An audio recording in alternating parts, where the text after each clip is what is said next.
The Opel Grandland Electric AWD is the first all-electric Opel ever built with all-wheel drive. And that single fact tells you how much the brand is trying to change what people expect from the Blitz badge. For years, Opel was the sensible, slightly invisible choice in a showroom full of louder names. This is the car meant to end that quietly. Filmed here at the Martigny show in this striking Impakt Copper paint, it is the top of the entire Grandland range, and it wants to prove that a mainstream German SUV can do the things buyers used to reserve for premium brands. Start with how it actually looks in the metal, because the copper finish does something the brochure shots never capture. Under the show lighting, it shifts from a warm bronze on the upper panels into an almost burnt orange lower down, and the contrast against the gloss black roof and arches makes the whole thing read far more expensive than the badge suggests. The full-width light bar at the rear spells out Opel in illuminated letters. The 20-inch bicolor aero wheels fill the arches properly, and the front wears the new visor face that finally gives Opel a clear family identity. I walked around it twice, and what struck me is how planted it sits. It is over 15 feet long, with broad shoulders and a drag figure of just 0.278, the slipperiest Grandland Opel has ever made. Inside is where the ambition gets serious. The dashboard is dominated by the pure panel layout with crisp displays, but the detail you feel first is the Alcantara seats with their gray and black block pattern, the kind of material you expect a couple of price tiers up.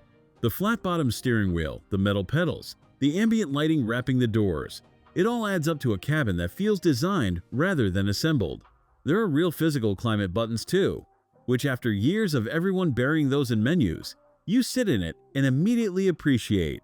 Rear space is genuinely good, with proper legroom, a center armrest, and enough width that 3 across is realistic rather than a marketing claim. The boot is where this car earns its keep for a family.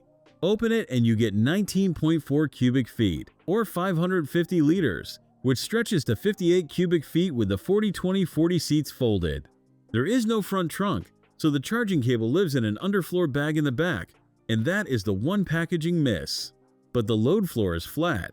The parcel shelf sits high, and for the weekly shop, the buggy, or a 6-foot Christmas tree, it simply works.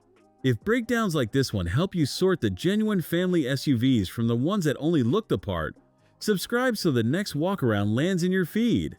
What actually makes this the range topper sits under the floor. There's a motor on each axle now, and the way it pulls away feels effortless rather than aggressive, the kind of shove that makes merging onto a motorway a non-event. Combined, the two motors deliver 320 horsepower and 375 pound-feet of torque, enough to reach 60 miles per hour in around 5.8 seconds. The 73 kilowatt-hour battery gives up to 311 miles of range on the European cycle, and it will fast charge from 20 to 80% in under half an hour.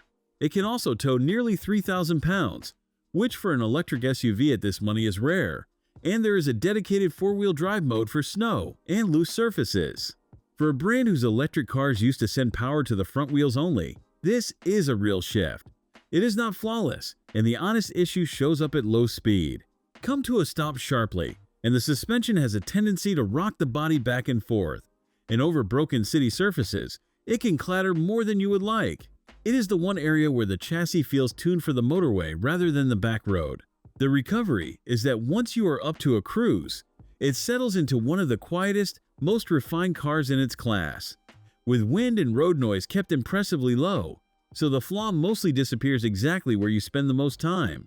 Then there is the price, and this is the part that reframes everything. As shown here, this ultimate AWD lists at 56,290 Swiss francs, which is roughly $70,000. That is real money, but it undercuts a dual-motor Skoda Enyaq or a premium German EV with this much power and equipment, while throwing in an 8-year battery warranty. The Grandland Electric AWD is not trying to reinvent the electric SUV. It is reminding everyone that Opel can build one worth taking seriously. For watching. If you enjoyed this video, hit that like button and subscribe for more content just like this. Leave a comment below with your thoughts or questions. I read every single one. And don't forget to click the bell icon to get notified about my next upload. See you in the next video.